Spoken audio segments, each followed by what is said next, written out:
ચાલો વિદ્યાર્થી મિત્રો, આજે આગળ બરાબર વાત થઈ છે ગઈકાલે કે લાસ્ટ વિડીયોની અંદર કે બે પ્રકારના ઘન પદાર્થો આવે, સ્ફટિકમય અને અસ્ફટિકમય. આજે આપણે સ્ફટિકમય ઘન પદાર્થોનો અભ્યાસ કરવાનો છે, કારણ કે અસ્ફટિકમય ઘન પદાર્થોનો અભ્યાસ કરવાનો કોઈ અર્થ છે નહીં. તેમાં ઘટક કણોની જે ગોઠવણ હોય બરાબર, એ ગોઠવણ કોઈ નિયમિત હોતી નથી બરાબર. અને આપણે નિયમિત જે લેટાઇસ પેટર્ન જેને કહેવાય ગોઠવણની બરાબર, એનો અભ્યાસ આપણે કરવાનો છે બરાબર. માટે અસ્ફટિકમય પદાર્થનો હવે આપણે અભ્યાસ બંધ કરીએ છીએ અને સ્ફટિકમય ઘન પદાર્થોનું વર્ગીકરણ બરાબર આજે આપણે નિયમિત રીતે પૂર્ણ કરી દેવું છે. તો જરા ધ્યાન રાખજો, આજે આપણે વર્ગીકરણ તરફ વાતને લઈ જઈએ છીએ અને સ્ફટિકમય ઘન પદાર્થોનું વર્ગીકરણ પૂર્ણ કર્યા બાદ બરાબર એકદમ જબરજસ્ત ઘન અવસ્થાની મેટર શરૂ થશે. થોડું ધ્યાન રાખજો.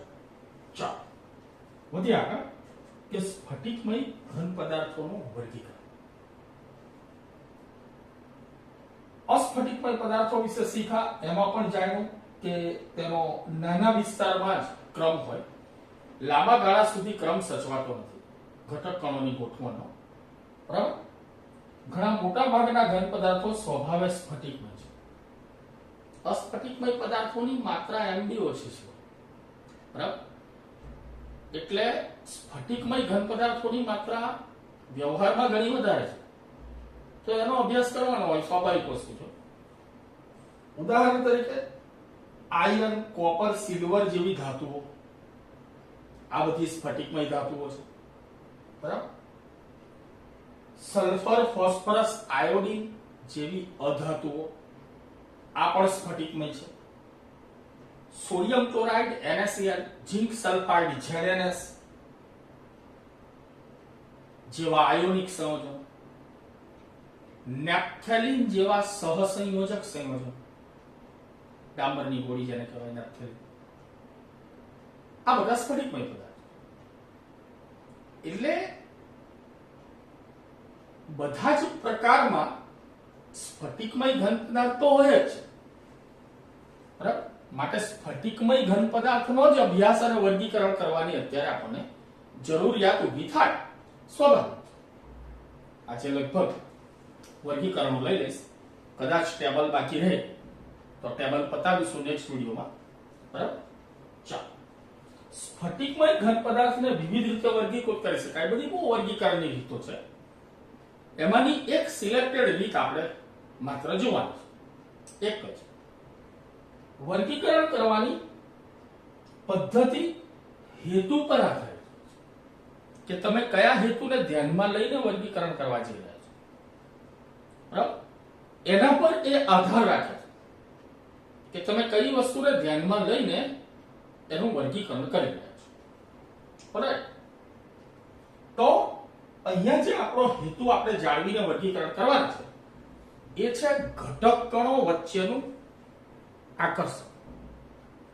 ઘટક કણો વચ્ચેનું આકર્ષણ કે તમારો કોઈ પણ સ્ફટિકમય ઘન છે, અસ્ફટિકમયની વાત જ હવે તમે ભૂલી જાઓ.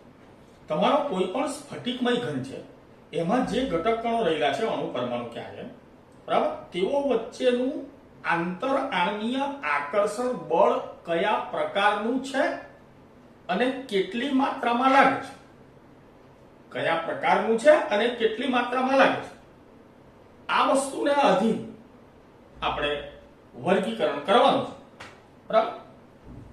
ચાલો જોઈએ આગળ. તો એમાં વાન્ડરવાલ્સ બળો હોઈ શકે, આયનીય બંધ હોઈ શકે, સહસંયોજક બંધ હોઈ શકે, ધાત્વિક બંધ હોઈ શકે. આ બધા એક પ્રકારના આકર્ષણ બળો છે. આ બાબતને ધ્યાનમાં લઈ અને આપણે વર્ગીકરણ કરવાનું છે. એને આધારે સ્ફટિકમય ઘન પદાર્થોનું વર્ગીકરણ કરવામાં આવે છે બરાબર. તો એ મુજબ વર્ગીકરણ કરતા પ્રથમ વર્ગ જે પડે છે એ છે આણ્વીય ઘન પદાર્થો. આણ્વીય ઘન પદાર્થો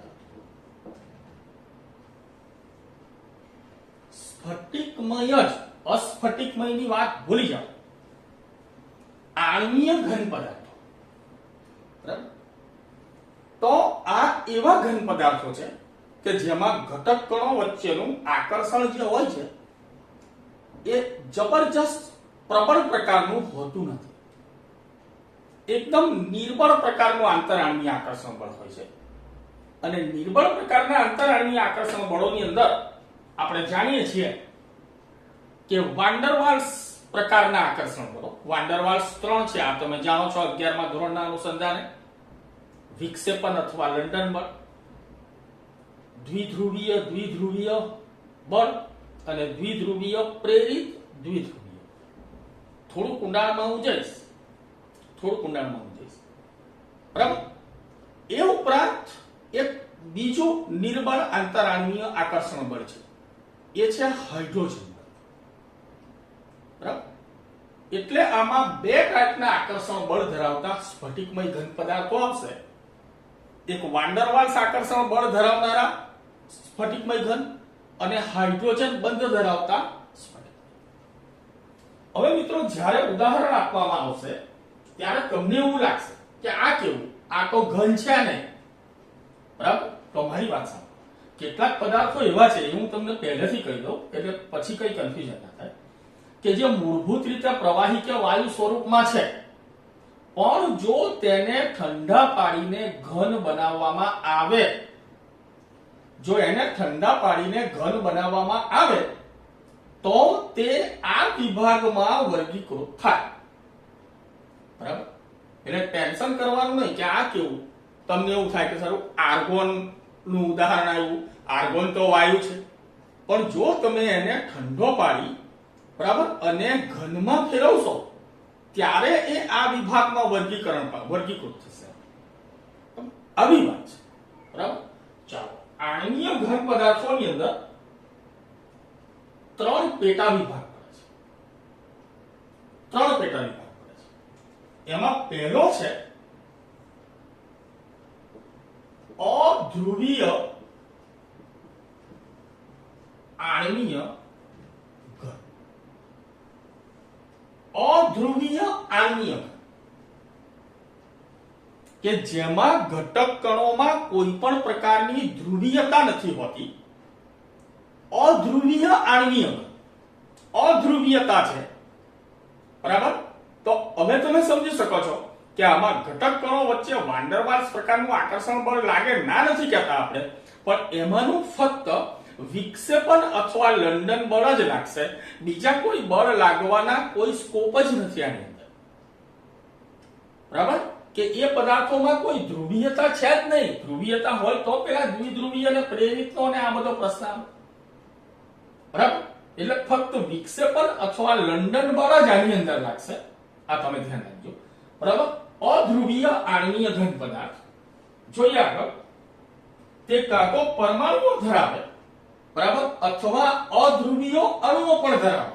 અહીંયા ઓછી મેટર છે. ઉદાહરણ તરીકે આર્ગોન, હિલિયમ,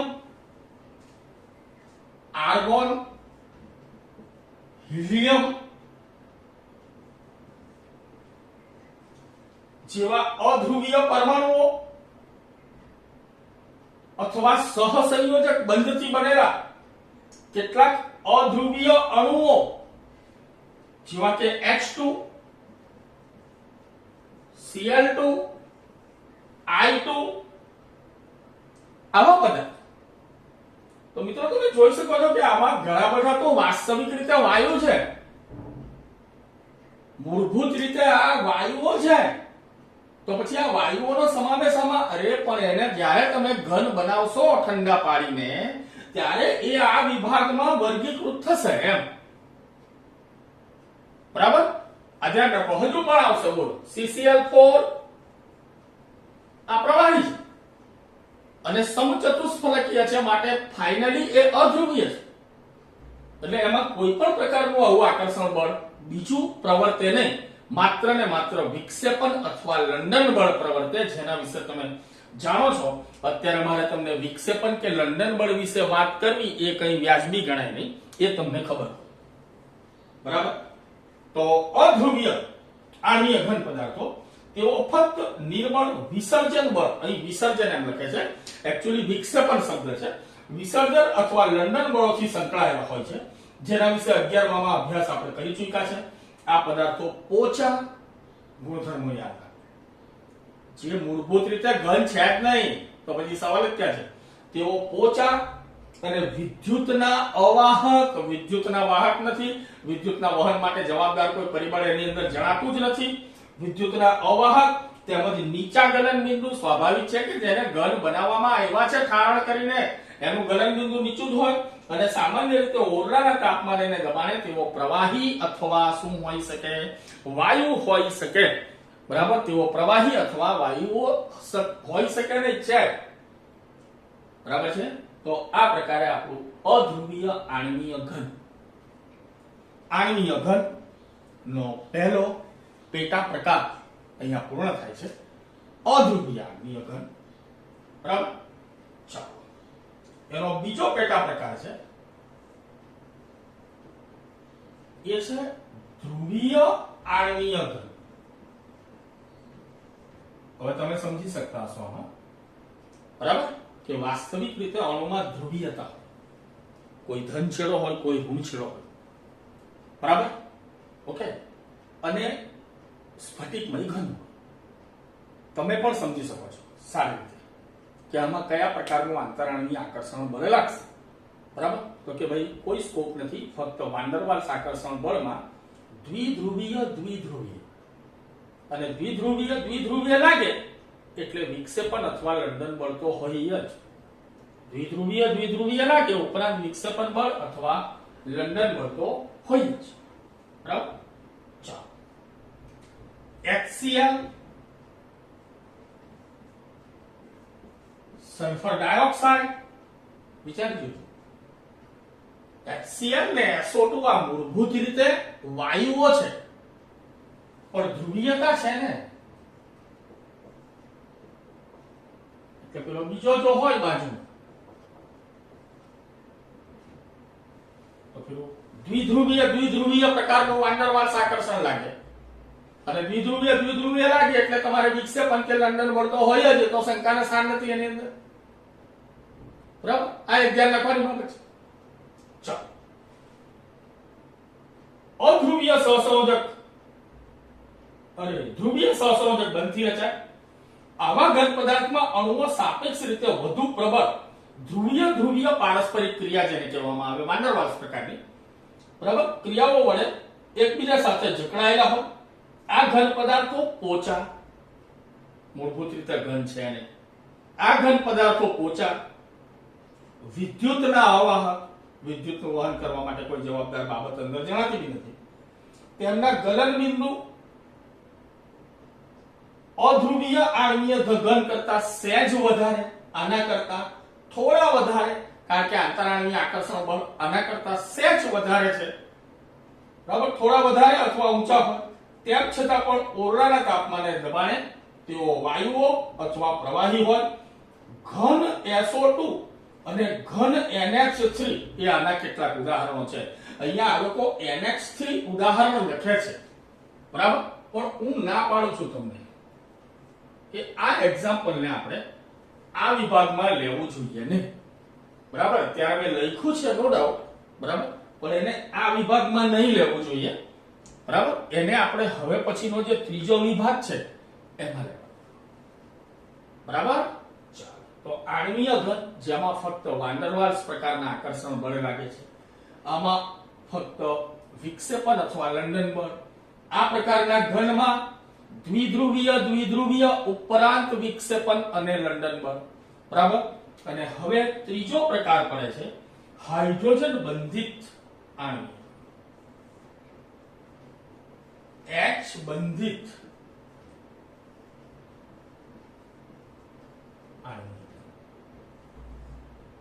H બંધિત હાઇડ્રોજન બંધ ધરાવતા.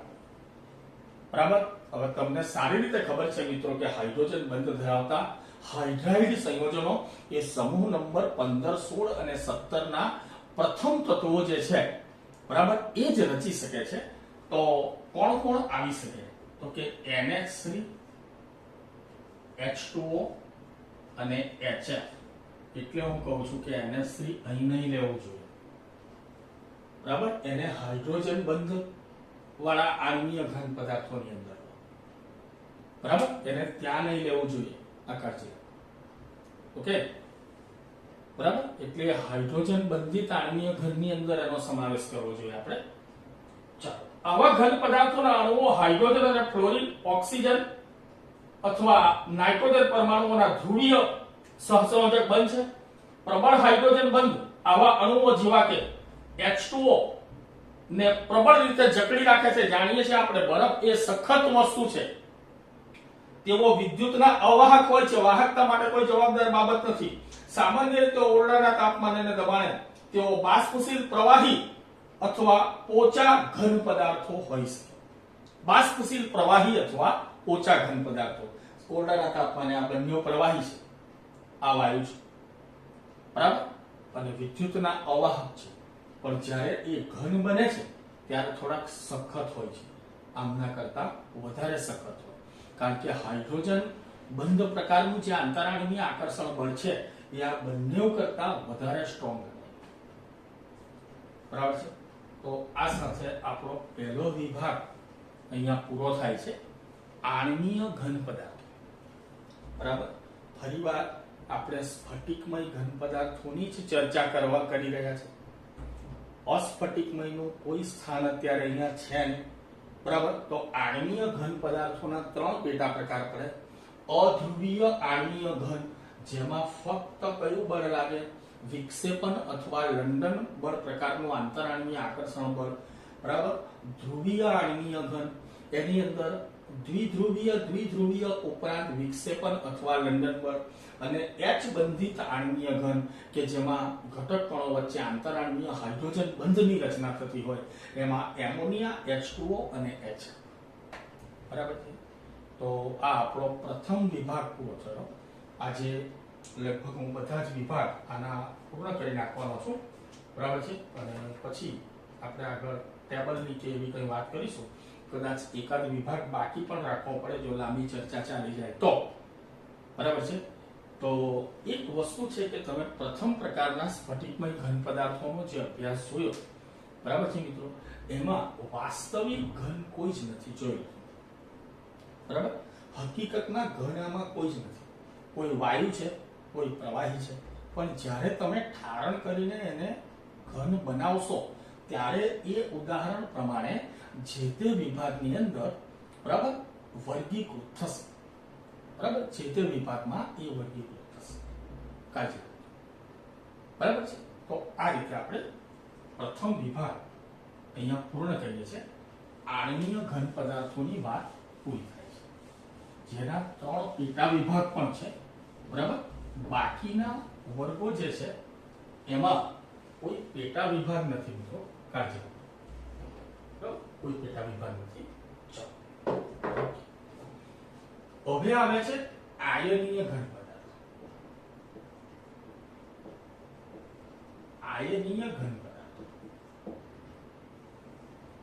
સમજી શકો છો કે જે સંયોજનની રચનામાં ઘટક કણ સ્વરૂપે ધનાયન હોય અને ઋણાયન, અને તેઓની એકબીજા પ્રત્યે પ્રબળ કુલંબિક આકર્ષણ બળ એમ કહેવાય, બરાબર. કારણ કે વીજભારના માપન માટે જે કુલંબ એકમ છે, બરાબર, એના પરથી આ આકર્ષણ બળને કુલંબિક આકર્ષણ બળ થી ઓળખવામાં આવે છે, બરાબર. તો કુલંબિક આકર્ષણ બળ પ્રકારનું આકર્ષણ બળ, બરાબર, એમાં જોવા મળે. આયનીય ઘન પદાર્થોના ઘટક કણો એ આયન હોય છે. આવા ઘન પદાર્થો પ્રબળ કુલંબિક બળોથી બંધિત ધનાયનો અને ઋણાયનોની ત્રિપરિમાણીય દિશામાં ગોઠવણથી દેખાય છે. 3 પરિમાણમાં, બરાબર, ધન અને ઋણાયનોની વિવિધ એકમ કોષો દીઠ ગોઠવણી થતી હોય, બરાબર, અને વિવિધ પ્રકારના રચનાઓ બનતી હોય. આ ઘન પદાર્થો સ્વભાવે સખત મજબૂત હોય છે, પણ બરફ તૂટી જાય તેવા તેઓ ઊંચા ગલન બિંદુ અને ઉત્કલન બિંદુ ધરાવે, ગલન બિંદુ ને ઉત્કલન બિંદુ તેના ઘણા ઊંચા છે મિત્રો. ઊંચા ગલન બિંદુ ને ઉત્કલન બિંદુ ધરાવે તેમના આયનો હેરફેર કરવા માટે મુક્ત હોતા નથી. ઘનમાં છે, પ્રબળ રીતે જકડાયેલા છે, માટે તેના કણો કઈ મુક્ત હેરફેર કરે એવું હોતું નથી. આ સમજી લો. તેથી તેઓ ઘન અવસ્થામાં વિદ્યુતના અવાહક છે તેઓ મિત્રો. બરાબર? તેઓ ઘન હોય ત્યારે અવાહક હોય, તેમ છતાં પણ પીગલિત અવસ્થામાં જો ગરમ કરીને પીગાળી નાખવામાં આવે અથવા પાણીમાં ઓગાળી નાખવામાં આવે ત્યારે તેઓ વિદ્યુતનું વહન કરે છે. બરાબર? એટલે તેમનું લિક્વિડ અથવા એક્વાયસ ફોર્મ, બરાબર, એ વિદ્યુતના વહન માટે જવાબદાર છે. અને આયનીય ઘન પદાર્થોમાં ઉદાહરણ તમે આપી શકો છો NaCl, બરાબર, MgO magnesium oxide, zinc sulphide, બરાબર, કેલ્શિયમ ફ્લોરાઇડ વગેરે વગેરે તમે એના ઉદાહરણો આપી શકો. ઓકે, તો આ છે તમારા વર્ગીકરણની ટાઈપ 2. બરાબર? આયનીય ઘન પદાર્થ જેમાં ધન અને ઋણ આયનો એકબીજા સાથે પ્રબળ કુલંબિક આકર્ષણ બળથી ત્રિપરિમાણીય રચનામાં ગોઠવાયેલા હોય છે.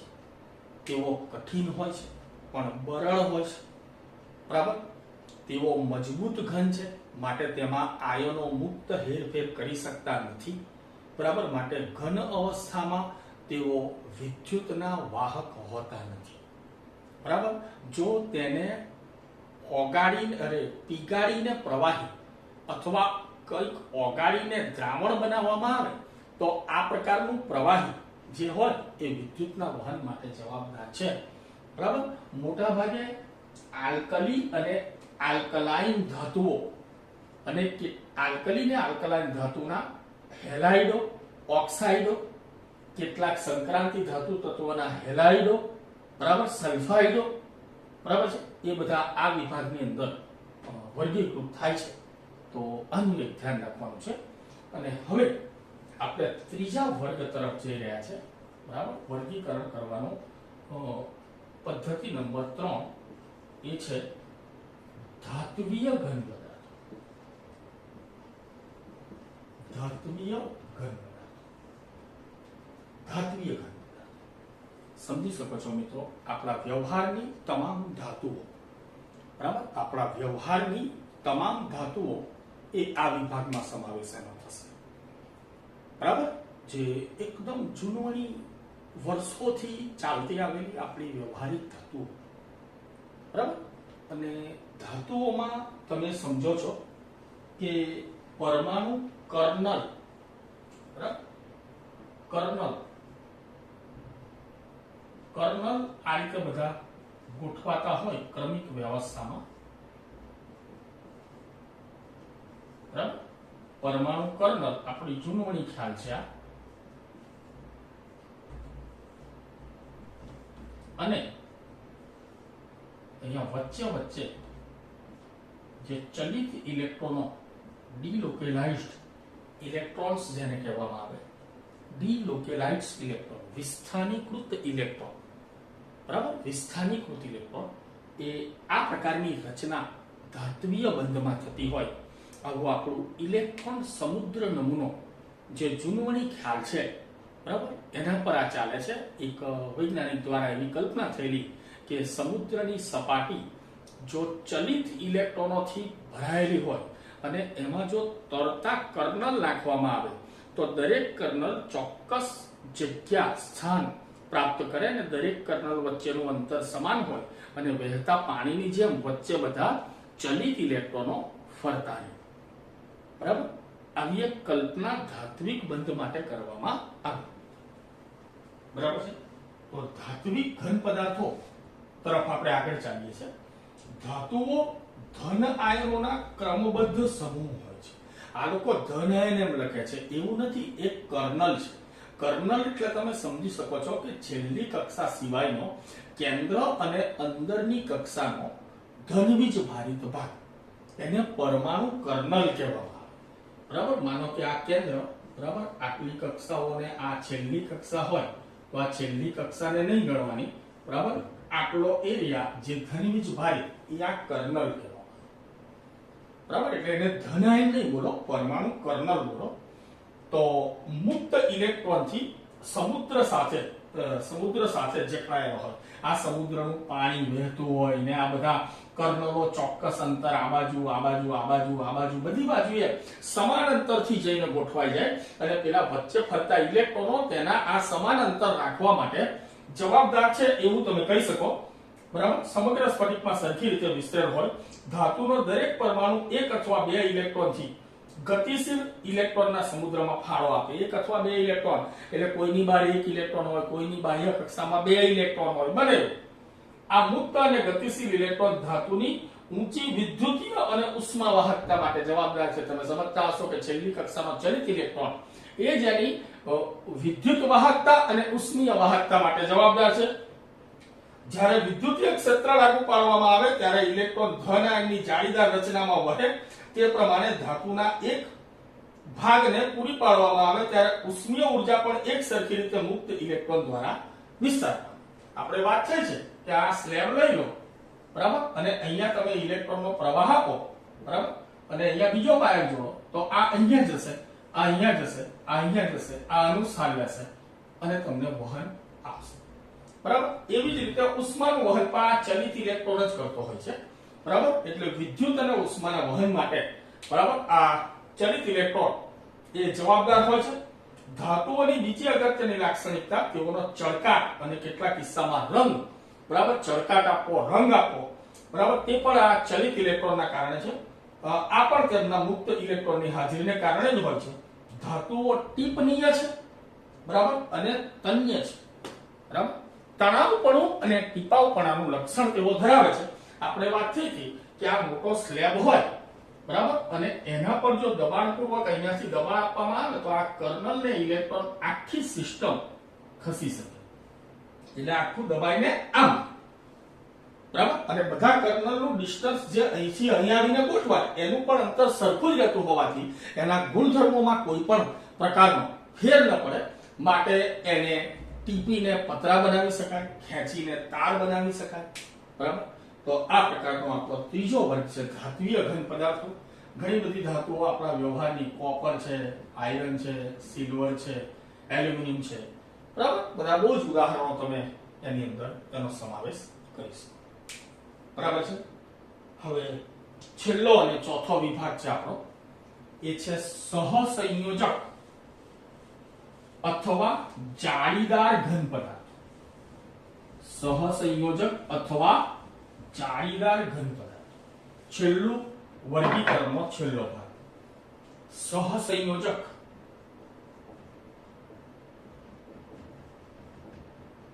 અથવા જાળીદાર ઘન પદાર્થ, બરાબર. ટેક્સ્ટ બુક પકડીને રાખવી, વાંચી લેવું વ્યવસ્થિત. અણુઓમાં સ્ફટિકમય ઘન પદાર્થોનો વિશાળ પ્રકાર સ્ફટિકમાં સમગ્રપણે નજીકના પરમાણુઓ વચ્ચે સહસંયોજક બંધની રચનાથી પરિણમે છે. જબરજસ્ત પુષ્કળ સહસંયોજક બંધો આની અંદર આવે. તેઓ બૃહદ અણુઓ પણ કહેવાય, મેક્રોમોલિક્યુલ. વન ટાઈપ ઓફ પોલિમર એવું તમે એને કહી શકો. પોલિમર બોલાય નહીં, હા. સહસંયોજક બંધ જે પ્રબળ હોય, આમાં રચાતો સહસંયોજક બંધ જે પ્રબળ હોય, સ્વભાવે દિશામય હોય, યોગ્ય દિશામાં બનેલું હોય. આથી પરમાણુઓ તેમના સ્થાનમાં ખૂબ જ પ્રબળતાથી જકળાયેલા છે. આવા ઘન પદાર્થો સખત અને બરડ હોય છે, બહુ અતિ મજબૂત હોય. તેઓ ખૂબ ઊંચા ગલન બિંદુ ધરાવે અને એવું પણ બને કે ગલન કરતા પહેલા વિઘટન પામે ને પછી ગલન થાય. વિઘટન પામવું એટલે ટુકડામાં વિભાજિત થાય અને પછી પ્રવાહીમાં. બરાબર. જો કે એક સાચી વાત તમને કહું કે આના ગલન માટે જે ઉષ્મા જોઈએ એટલી ઉષ્માનો કોઈ સ્ત્રોત જ નથી આપણી પાસે. તેઓ વીજરોધક છે, વિદ્યુતનું વહન કરવા માટે કોઈ એમાં જવાબદાર વસ્તુ નથી. વિદ્યુતનું સારું વહન કરતા નથી. હીરો, સિલિકોન કાર્બાઇડ એ આવા ઘન પદાર્થોના વિશિષ્ટ ઉદાહરણો છે, બરાબર. Hero, silicon carbide. તેમ છતાં ગ્રેફાઇટ જે છે, ગ્રેફાઇટ પણ આ વર્ગમાં જ આવે, એ આ પ્રકારના સ્ફટિકોમાં સમાવેશ છે તે થોડું ઓછું છે, હીરા કરતા થોડું ઓછું છે, બરાબર. અને વિદ્યુતનું વાહક છે, અપવાદ રૂપે, બિલકુલ અપવાદ રૂપે વિદ્યુતનું વહન કરે છે. કોણ? ગ્રેફાઇટ. અને અપવાદરૂપ ગુણધર્મ છે તેનો, તો કાર્બન પરમાણુઓ જુદા જુદા સ્તરમાં તેમાં ગોઠવાયેલા હોય. સ્તરીય રચના આવે ગ્રેફાઇટની, આપણે પી વિભાગમાં અભ્યાસ કરી ચૂક્યા છે, બરાબર. જો હીરાની વાત કરવી હોય ને આપણને આકૃતિ પૂછે, બરાબર, તો આ રીતે આપણે વ્યવસ્થા દોરી દેવાની એક સાથે, બરાબર, ચાર ચાર ઘટકો કરીએ રાખવાનું. એની કોઈ વ્યવસ્થિત આકૃતિ આપણે કરી ન શકીએ. આ વસ્તુ મેં તમને શીખવાડેલી છે 11મા ની અંદર. જો ગ્રેફાઇટ હશે તો આ પ્રકારની સ્તરીય વ્યવસ્થા, બરાબર, બતાવી દેવાની.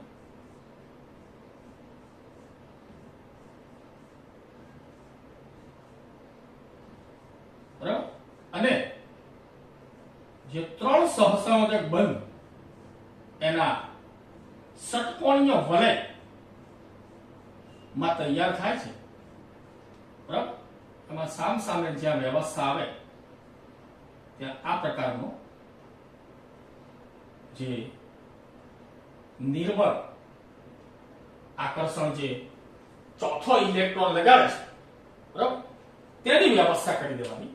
અને આ સ્તરો આમ હોય છે અને સમય સંજોગે ખસી શકે છે. માટે તમને ખ્યાલ હોવો જોઈએ કે સારામાં સારું એક કુંજળ પર છે. ઊંચું તાપમાન ધરાવતી ધરીઓની આસપાસ ગ્રેફાઇટ રાખો અને એના સ્તરો ખસ્યા કરે એટલે પેલું ઘર્ષણ નહીં લાગે, એટલે સારામાં સારું લ્યુબ્રિકેન્ટ છે ગ્રેફાઇટ. ચાલો, પરમાણુઓ બીજા પાડોશી પરમાણુ સાથે સહસંયોજક બંધ આ એક પરમાણુ 3 સહસંયોજક બંધ, આમાં 4 છે, આમાં 3 સહસંયોજક બંધ, અને ચોથો ઇલેક્ટ્રોન જે છે એ બીજા સ્તર સાથે એક પ્રકારના વાન ડર વાલ્સ આકર્ષણ બળ અને ઝૂલતા બંધ કહેવાય છે, બરાબર. એવી પણ આપણે ચર્ચા કરી ગયા છે. બંધિત હોય દરેક પરમાણુમાં ચોથો ઇલેક્ટ્રોન જુદા જુદા સ્તરની રચના વચ્ચે હાજર હોય, આજુબાજુ ફરી શકવા માટે મુક્ત હોય છે. તેથી મુક્ત ઇલેક્ટ્રોન ગ્રેફાઇટને વિદ્યુતનો સુવાહક બનાવે છે. જુદા જુદા સ્તર એકબીજાથી ઉપર સરકી શકતા હોવાથી ગ્રેફાઇટ પોચું છે અને સારું ઊંજણ છે, બરાબર. તો આ પ્રકારે 4 પ્રકારના ગુણધર્મો આપણે જોયા. અને આની અંદર જે સિલિકોન કાર્બાઇડનું ઉદાહરણ જે આપ્યું છે એ આ પ્રકારે હોય છે કે સિલિકોનની સંયોજકતા 4, કાર્બનની પણ 4, બરાબર. માટે તે 4 સિલિકોન સાથે, કાર્બન 4 સાથે, સિલિકોન 4 સાથે આ પ્રકારની જાળીદાર ઘનની રચના થતી હોય છે, બરાબર છે મિત્રો. તો આમાં ઉદાહરણ આવશે કાર્બન પણ કયો? હીરો અને ગ્રેફાઇટ બંને, સિલિકોન કાર્બાઇડ, બરાબર. આ પ્રકારના મજબૂત ઘનની વ્યવસ્થા આની અંદર થતી હશે. તો આ સાથે આજે આપણે વર્ગીકરણ પૂર્ણ કરીએ છીએ મિત્રો. લાંબી વાત થઈ છે, થોડા ધ્યાનપૂર્વક કામ કરવું.